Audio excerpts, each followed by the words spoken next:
வருடத்திற்கு மேலாகியும் அந்த தம்பதி கர்ப்பம் அடையவில்லை என்றால் என்ன செய்ய வேண்டும்? நீங்கள் எங்களை வந்து பார்க்கணும். அதுதான் சிம்பிள் விடை.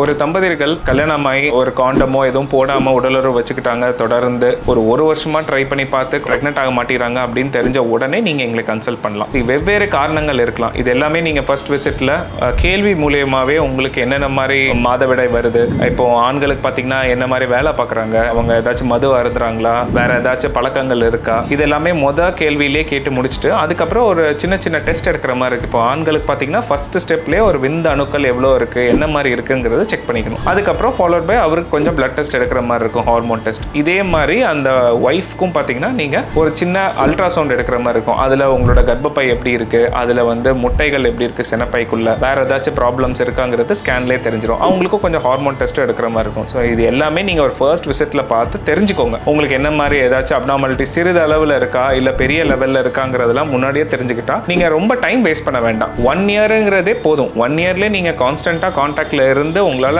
ப்ரெக்னென்ட் ஆக முடியாட்டி நீங்கள் உடனே ஒரு ஹாஸ்பிட்டலில் வந்து செக் பண்ணிக்கலாம். வேறு எந்த பயமும் இருக்க வேணாம். ஏன்னா ஃபர்ஸ்ட் விசிட்லேயே ஓரளவுக்கு உங்களுக்கு தெரிஞ்சிடும்.